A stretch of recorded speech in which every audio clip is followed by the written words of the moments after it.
sebagai pegangan kita sehingga dalam ibadah kita itu bisa.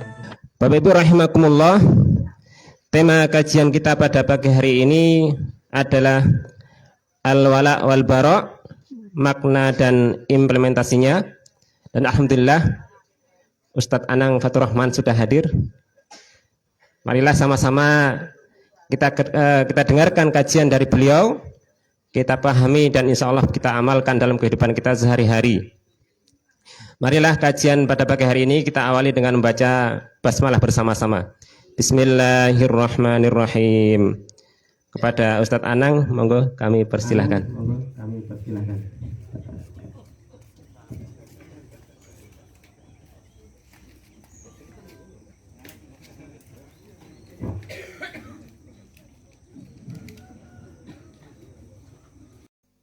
Sering saya ulang Bapak Ibu untuk memberikan penguatan kepada kita semuanya.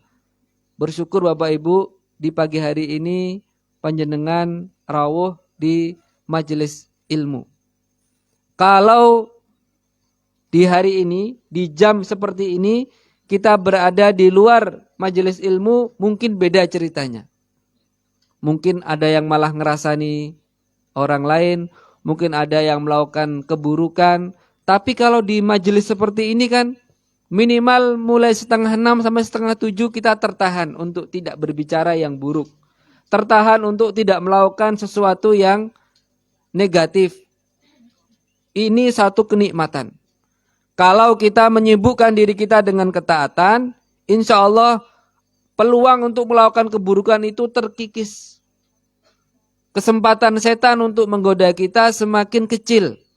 Maka kalau kita menyibukkan diri kita dengan ketaatan, maka setan tidak punya peluang untuk menggoda kita dalam perbuatan kemaksiatan. Bapak Ibu yang dirahmati oleh Allah, di pagi hari ini tema yang diamanahkan kepada kami adalah al-wala wal bara. Wah, itu makanan apa nih Kupas? Al-wala wal bara. Ini termasuk di antara salah satu konsekuensi dari akidah kita. Al-wala yang berarti loyalitas, kecintaan kita kepada Allah, kepada Rasulullah, kepada dinul Islam, itu harus melebihi dari segala-galanya. Demikian pula dengan al-bara. Al-bara. Kebencian kita kepada syaitan. Kita berlepas diri dari syaitan, dari kekufuran, dari orang-orang kafir, dari orang-orang musyrik. Harus kita benci. Ternyata di dalam agama kita tidak mesti hanya mencintai, tapi juga membenci termasuk di antara bagian dari keimanan. Terima kasih. Seperti yang sering kita sebutkan Bapak Ibu, ibadah itu bukan hanya puasa. Tapi ibadah itu bisa makan sesuai dengan kondisinya. Kalau di bulan Ramadan, ya ibadah itu adalah puasa di siang hari. Tapi ketika kita berada di hari-hari tasyrik, ibadah itu adalah makan dan minum. Karena ayamut tasyrik yaumu aklin wa syurbin wa dzikrillahi ta'ala. Hari-hari tasyrik, besok ini insya Allah kita akan ketemu tasyrik. Insya Allah libur Pak. Hari tasyrik itu hari makan dan minum. Justru kalau kita berpuasa diharamkan di hari-hari tersebut. Agar kita kuat berzikir kepada Allah. Jadi ibadahnya adalah makan. Tapi di bulan Ramadan ibadahnya adalah puasa wajib di siang hari. Demikian Bapak Ibu. Tidak mesti ibadah itu bernama puasa. Makan juga ibadah. tergantung situasi dan kondisi. Tidak mesti ibadah itu adalah sholat. Terkadang tidur itu juga ibadah. Sholat, jelas itu ibadah kita kepada Allah. Tapi tidur yang diniatkan agar memberikan hak kepada tubuh, dan diniatkan agar dengan tidur itu tubuh kita menjadi sehat, menjadi kuat kembali untuk beribadah, maka nilai tidur itu juga ibadah. Ahtasibu naumati kama ahtasibu kaumati. Sebagian sahabat itu sampai begitu Bapak Ibu. Saya berharap bahwa tidurku ini berpahala sebagaimana sholatku. Jadi ibadah itu tidak mesti hanya satu sisi. Bisa dua sisi. Tergantung situasi dan kondisinya. Bisa puasa, bisa makan minum. Bisa sholat, bisa tidur. Demikian pula dengan al-wala dan al-bara. Ibadah itu, aplikasi dari tauhid kita itu bisa membenci dan bisa mencintai. Loh kan Islam itu rahmatan lil alamin, Mas. Rahmatan lil alamin. Tapi membenci itu juga bagian dari bentuk rahmatan lil alamin. Allah itu kan maha penyayang. Tapi kenapa mesti ada neraka? Justru adanya neraka itu bagian dari kasih sayang Allah. Kasih sayangnya gimana orang disiksa kok kasih sayang? Kasih sayang itu lebih lengkap apabila kita memperhatikan dengan detail. Kita tahu Bapak Ibu bahwa surga itu tempat yang bersih. Tempat yang mulia. Yang dimasukkan ke sana adalah orang yang memiliki qalbun salim. Illa man atallaha biqalbin salim. Orang yang hatinya bersih, yang imannya benar, itulah yang dimasukkan ke dalam surga Allah. Lalu kalau ada orang yang hatinya belum bersih, dia tidak mau membersihkan di dunia. Kan di dunia ini ada sungai taubat, ada sungai taat, ada sungai musibah. Yang apabila orang berada di 3 sungai itu, mau memanfaatkan dengan benar, itu bisa membersihkan dosa kesalahannya. Tapi kalau ada orang yang tidak mau, dia sudah beriman. Dia la ilaha illallah, tauhidnya benar. Tapi tidak mau bersabar ketika mendapatkan musibah. Tidak mau bersegera bertaubat ketika dia melakukan dosa. Tidak mau melakukan ketaatan. Kalau dia pengen masuk ke surga, ya nanti dulu. Harus dibersihkan dulu. Itu termasuk di antara rahmat Allah. Dibersihkan sebersih-bersihnya, baru ketika sudah bersih, baru layak untuk dimasukkan ke surga Allah. Allah ingin kita masuk ke surga. Tapi karena kotor, ya dibersihkan dulu.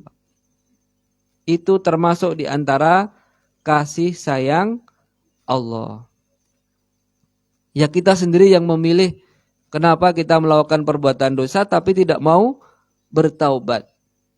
Tidak mau segera kembali kepada Allah. Maka membenci itu juga bagian dari puncak akidah, puncak cinta kita kepada Allah. Mencintai segala hal yang dicintai oleh Allah, al-wala. Membenci segala hal yang dibenci oleh Allah dan Rasulnya, al-bara. Jadi bahasa sederhananya, al-wala itu cinta, al-bara itu benci. Berlepas diri dari orang-orang atau perbuatan atau apapun yang dibenci oleh Allah dan Rasulullah. Dahulu Pak, Ibu, ada Rasulullah Shallallahu Alaihi Wasallam itu beliau melaksanakan umroh sebanyak 4 kali dan haji sebanyak 1 kali. Mulai tahun 6 Hijriah itu umroh Hudaibiyah. Kemudian 7 Hijriah umroh Qadha. Kemudian 8 Hijriah itu adalah ketika Fathu Makkah. Fathu Makkah itu beliau masuk tanpa berpakaian ihram, kemudian keluar memberantas pemberontakan dari suku tertentu, masuk lagi berpakaian ihram dan umroh.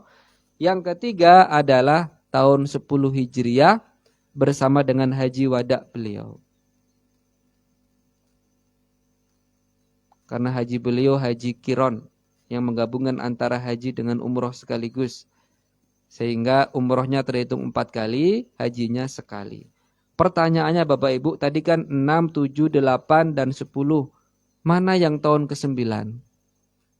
Tahun 9 Nabi tidak berangkat ke Mekah. Tidak, karena beliau sedang menghadapi perang yang sangat jauh di perbatasan Jordania. Saudi, Jordania ada perang, ada Tabuk. Tempat yang jauh itu beliau pergi ke sana dalam kondisi berat.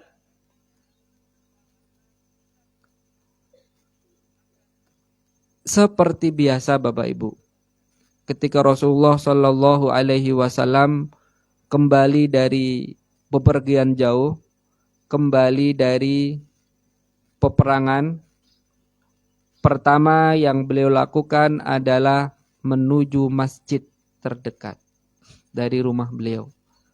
Beliau datang ke masjid, kemudian sholat 2 rakaat. Ini yang disebut dengan sholat sunnah setelah safar. Rasulullah setelah bepergian jauh, biasanya tidak langsung ke rumah, tapi mampir dulu ke masjid untuk sholat 2 rakaat setelah beliau safar. Ini manfaatnya besar. Bisa jadi ini sekaligus untuk memberikan informasi kepada keluarga beliau. Oh, Rasulullah sudah datang, sudah sampai ke masjid. Sehingga yang di rumah bisa siap-siap. Bisa bersih-bersih, bisa rapi-rapi, beres-beres rumah dan lain sebagainya. Kan bahagia banget Pak. Bu, ini Bapak-bapak biasanya kalau pulang dari kantor, dari tempat kerja, dari mana-mana, sampai rumah sudah ada teh, sudah ada kopi yang terhidang, itu kan ayem. Jadi penting Bu menyiapkan teh atau kopi untuk Bapak itu.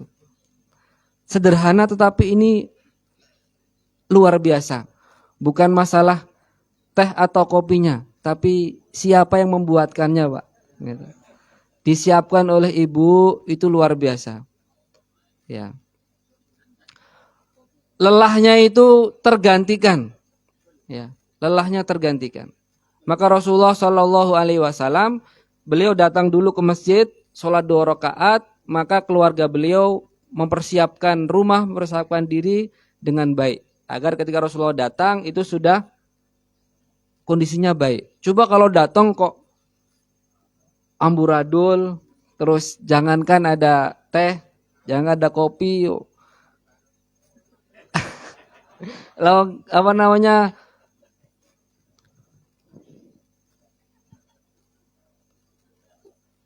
wedang aja belum digodok. Wedang kok digodok ya Pak? Yang digodok itu air atau wedang Pak? Godok banyu atau godok wedang Bu? Ternyata itu di antara fungsi yang pertama. Yang kedua, ini memberikan kesempatan kepada mereka yang menyampaikan udurnya. Orang-orang munafik, mereka datang. Ya Rasulullah, mohon maaf tidak bisa ikut perang Tabuk.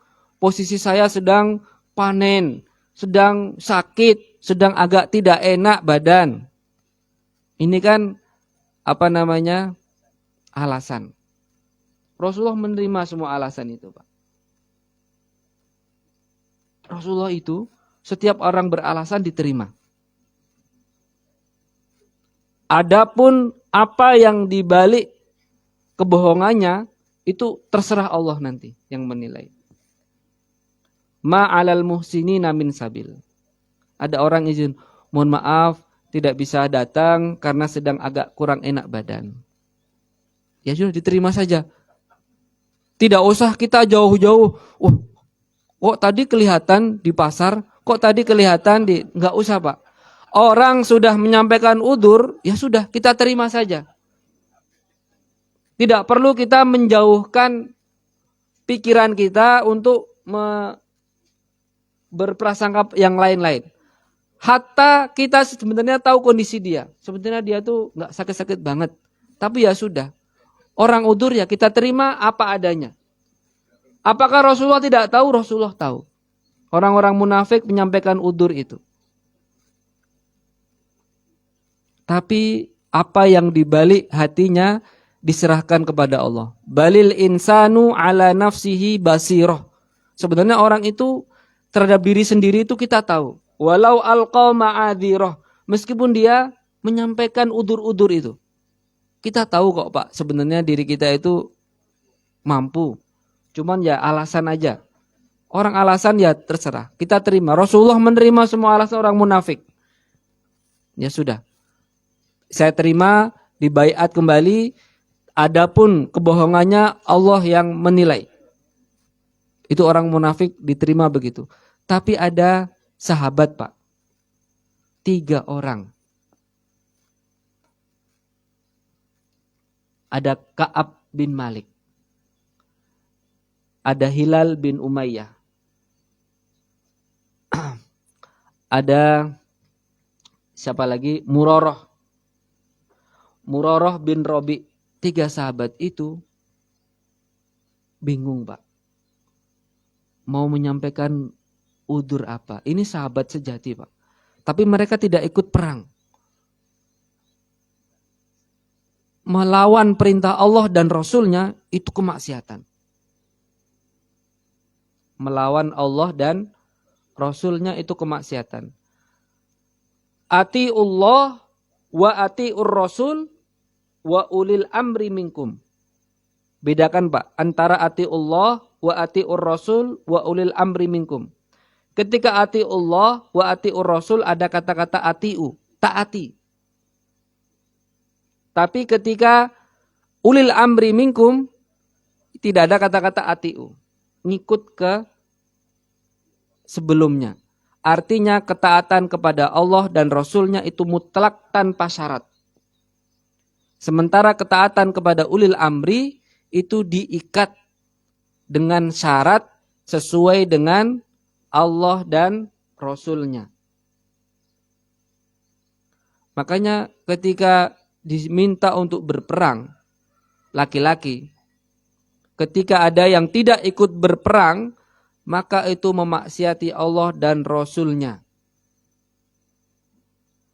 Allah perintahkan untuk berperang, Rasulullah perintahkan untuk berjihad, kok tidak ikut? Sementara dia tidak punya udzur, maka itu adalah kemaksiatan besar. Sehingga Ka'ab bin Malik, Hilal bin Umayyah, Murarah bin Robi, itu mereka datang sendiri-sendiri, bingung Pak. Ka'ab itu sudah ngobrol dengan istrinya, sudah ngobrol dengan kerabat-kerabatnya, dengan beberapa temannya itu tadi. Nanti mau bilang apa ya? Mau menyampaikan alasan apa ya? Ka'ab itu orang yang pandai berdebat Pak. Andaikan dia beralasan itu pintar merangkai kata. Pintar untuk beralasan. Tapi Ka'ab ini dengan keimanannya, dia mengatakan, ya Rasulullah, saya tidak mampu untuk beralasan. Beliau jujur tidak punya udzur. Tidak punya alasan. Andaikan bukan engkau, mungkin saya akan berbohong, mencari-cari alasan. Tapi jujur tidak ada alasan. Tidak ada udzur yang dimiliki oleh Ka'ab. Rasulullah juga, baiklah kalau begitu, tunggu keputusan dari Allah. Wah, ini tunggu keputusan dari Allah. Apakah Allah menerima taubatnya apa enggak? Minta maaf, minta taubat, tunggu dulu. Sampai ada keputusan dari Allah. Begitu juga yang disampaikan oleh Hilal bin Umayyah maupun Murarah bin Robi. Orang ini tidak janjian, tapi sama-sama punya sikap jujur. Tidak janjian sama sekali. Tapi punya sikap jujur. Akhirnya sambil menunggu keputusan dari Allah atas taubatnya 3 orang ini, Rasulullah perintahkan kepada para sahabat tidak boleh ada yang mengajak bicara kepada 3 orang sahabat itu. Masih mending Pak, Ka'ab itu yang paling muda di antara ketiga sahabat itu. Kalau yang lainnya sudah sepuh, jadi sudah kesulitan. Kalau mau berjamaah, Ka'ab masih muda, ikut jamaah terus, ikut ke masjid. Tapi nggak ada yang ngajak bicara. Tidak ada yang lebih menyakitkan daripada didiamkan. Bahkan istrinya sendiri mendiamkan, Pak. Karena ini merupakan perintah Allah. Ini bentuk barok tadi begitu. Kalau Allah dan Rasulnya perintahkan sesuatu, ya sudah taati. Meskipun itu suaminya sendiri. Bisa dibayangkan Bapak Ibu, misalkan ada ibu di rumah menyiapkan teh, menyiapkan makanan untuk bapak, tapi tidak ada kata-kata yang keluar, diem saja. Nggak ada monggo, nggak ada silakan, diam. Wah, berat sekali. Sampai akhirnya Pak, di hari yang ke-40. Wah, lama sekali Pak. Di hari yang ke-40 itu Rasulullah perintahkan kepada 3 orang ini untuk tidak menggauli istrinya. Akhirnya Ka'ab berkata kepada istrinya, ya dipulangkan ke keluarganya. Sampai Allah memberikan keputusan. Tidak dicerai, cuma disuruh pulang, kan nggak boleh menggauli. Tidak ada perkataan dari istrinya kecuali hanya diam. Karena memang itu perintah Allah dan Rasulnya, mau bagaimana lagi. Akhirnya baru di hari yang ke-50 turunlah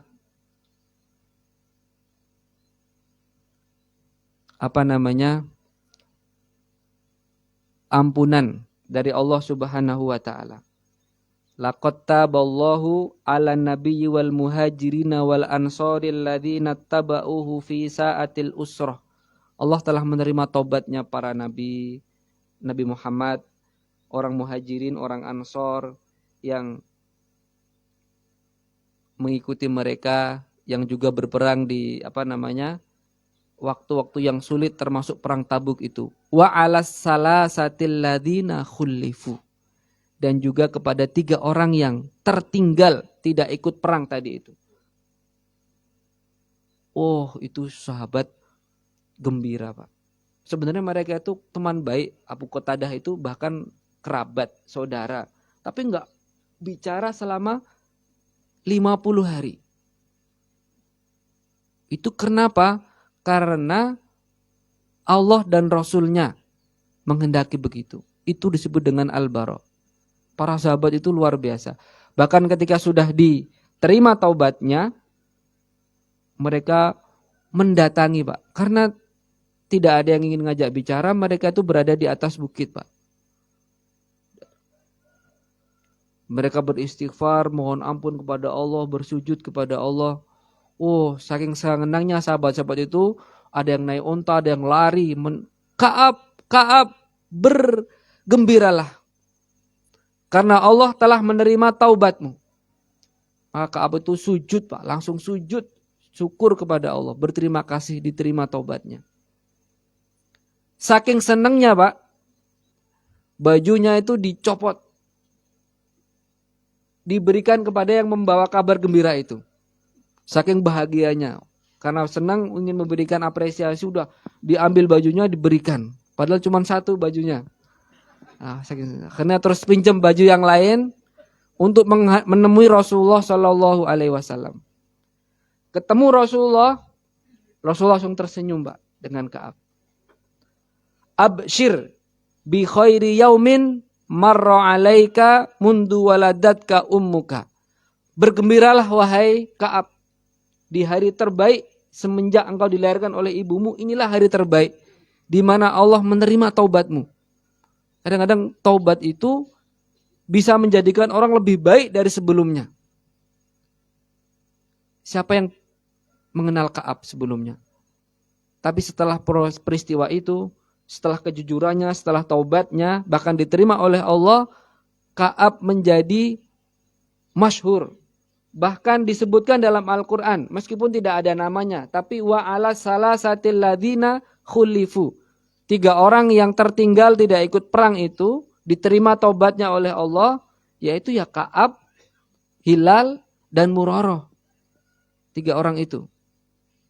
Luar biasa. Orang bertaubat itu tidak pernah rugi. Sudahlah dihapuskan kesalahannya, bahkan derajatnya diangkat oleh Allah. Tapi Pak, proses yang panjang tadi, 50 hari didiamkan itu kan tidak mudah.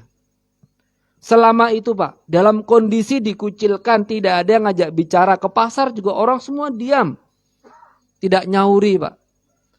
Itu ujian datang dari mana-mana. Musuh-musuh Islam, Raja Ghassan saat itu memberikan surat kepada Ka'ab. Ka'ab, saya dengar kamu dikucilkan ya. Surat itu. Sudah, datang kemari, bergabung bersama kami, kamu kita muliakan. Kita beri kedudukan. Kata Ka'ab, wah ini juga ujian ini. Ini juga ujian. Akhirnya suratnya dibakar Pak. Lebih memilih Allah dan Rasulnya daripada iming-iming orang kafir. Kalau orang munafik, mungkin saja tergiur. Dibiarkan seperti itu, udahlah daripada di sini dicuekin, mendingan bergabung bersama barisan mereka. Balas dendam. Tapi Ka'ab tidak begitu. Keimanannya yang jujur itu menjadikan Ka'ab ini lebih memilih Allah dan Rasulnya. Tawaran dari Raja Ghassan ditolak mentah-mentah. Dibakar suratnya. Maka perlunya kita itu menghilangkan segala hal yang mengganggu iman kita. Ini saya sempat dulu pernah, ini ya, di antara hal yang banyak mengganggu kita itu mungkin tanpa disadari alat komunikasi Pak. Kadang-kadang dengan gadget ini orang sampai lupa waktu Pak. Wah kita ngaji sehari nggak pernah selesai 1 juz. Kenapa? Karena ya ini sibuk. Ini pernah dicoba oleh Syekh Ali Jabir Pak. Beliau coba kalau menghatamkan Quran sehari itu cukup nggak? Coba beliau mulai dari Al-Fatihah, kemudian Al-Baqarah, terus berhenti hanya ketika sholat. Dimeniti sama beliau, pakai menitan, dipakai tanda kode itu, mulai ba'da subuh, start. Terus nanti berhenti ketika sholat duhur. Sholat duhur, nanti di setel lagi, terus berhenti asar, dan terus ternyata kurang lebih selesai 30 juz itu dalam waktu 10 jam. Tapi catatannya tidak membersamai HP. Beliau di kesempatan yang lain, beliau coba, tapi sambil membawa HP. Beliau coba selama 10 jam. Ya sambil bawa HP Bu. Misalkan ada WA, pertanyaan dijawab. Ada kadang-kadang lihat sebentar, tutup lagi, telepon diangkat, tutup lagi. Ya. Ternyata selama 10 jam itu beliau hanya selesai 3 juz. Beda kan? Ternyata memang di antara hal yang bisa mengganggu itu ini. Menghabiskan waktu kita, Pak. Kalau diukur-ukur mungkin lebih banyak kita membaca HP daripada Al-Quran. Ya. Makanya perlu ada waktu kita harus bisa menahan diri, HP-nya minimal lah, kalau ke masjid tidak usah dibawa dulu, misalkan. Atau dalam hal-hal tertentu ditinggal dulu, saya pengen ngaji dulu, saya pengen baca Quran dulu. Baru kalau udah selesai boleh dibuka. Kalau tidak begitu, meskipun wah ini kan bagus, Pak. Isinya kan pengajian, isinya kan info-info penting. Info-info yang sangat informatif. Ya kita harus bisa membedakan, Bapak Ibu. Kadang-kadang ada hal-hal yang kita nggak tahu itu nggak apa-apa gitu. Nggak merusak iman kita. Ya itu penting informasinya, tapi kalau kita nggak tahu pun nggak apa-apa. Malayaduru jahluhu. Kita nggak tahu tentang informasi tertentu itu kita nggak rugi itu, Pak. Nggak paten. Yeah. Tapi kalau kita nggak ngaji, kita melalaikan sholat sunnah, itu yang bermasalah untuk agama kita. Ya memang wah ini berat banget, Pak. Saya kalau pas ketinggalan itu rasa gelisah, Pak. Ini sudah kecanduan tingkat akut ini. Kalau ketinggalan itu kok ada yang kurang itu. Astagfirullah. Berarti kita harus berusaha menjauhkan hal-hal yang bisa mengganggu. Seperti halnya Ka'ab bin Malik tadi yang membakar suratnya Raja Ghassan. Tapi jangan dibakar, Pak. Nanti kalau mau beli lagi berat itu kan.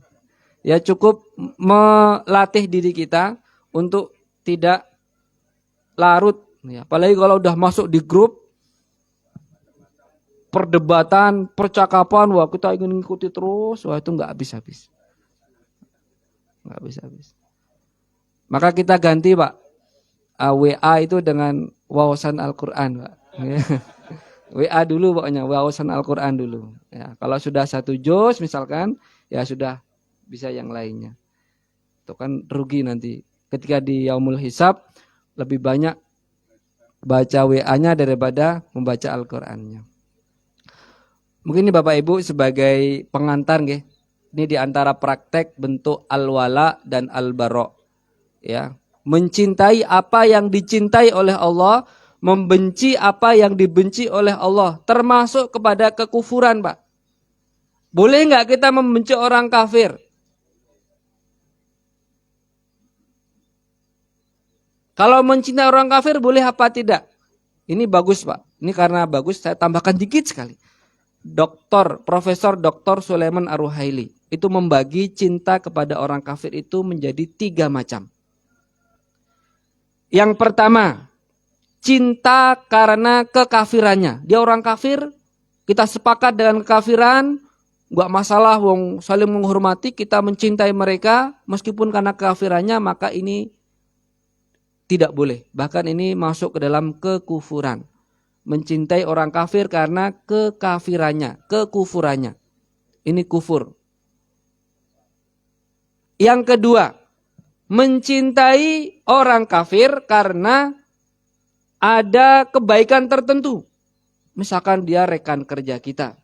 Misalkan dia bos kita. Misalkan dia berbuat baik kepada kita. Dalam urusan duniawi. Maka ini juga tidak boleh. Hati-hati Bapak Ibu dengan orang yang loman. Orang yang lomo, dermawan itu bisa mengikat hati kita. Kenapa? Karena semua orang itu punya salah. Semua orang punya dosa. Tapi semua orang akan sepakat, akan menutup aib orang yang berbuat baik kepada kita. Orang itu kalau dermawan, loman, itu kita akan banyak memaklumi dia. Wah dia baik banget. Kita beri udur lah tanpa dia mengatakannya itu. Maka hati-hati dengan orang yang loman tadi itu. Kalau itu orang kafir ya tetap aja dia kafir. Ya, karena dia tidak beriman kepada Allah dan Rasul-Nya. Yang ketiga, cinta kepada orang kafir yang cinta alami bawaan. Misalkan ada di antara keluarga kita yang mungkin masih dalam kekafiran. Kita mencintai kita sebatas cinta kita kepada ayah kita, sebatas cinta kita kepada ibu kita. Tapi kekafirannya tetap tidak kita cintai. Ini boleh yang seperti ini. Kalau yang jelas karena kekufurannya ini jelas kufur, karena motivasi duniawi ini juga diharamkan, tapi karena kalau cinta yang bawaan seperti kepada orang tua, kepada apapun, ini boleh. Ya. Selama tidak kita mengikuti kekufuran kepada Allah Subhanahu wa taala. Terima kasih Bapak Ibu atas perhatiannya. Mohon maaf agak panjang waktunya. Wassallallahu ala nabiyyina Muhammad. Wassalamualaikum warahmatullahi wabarakatuh.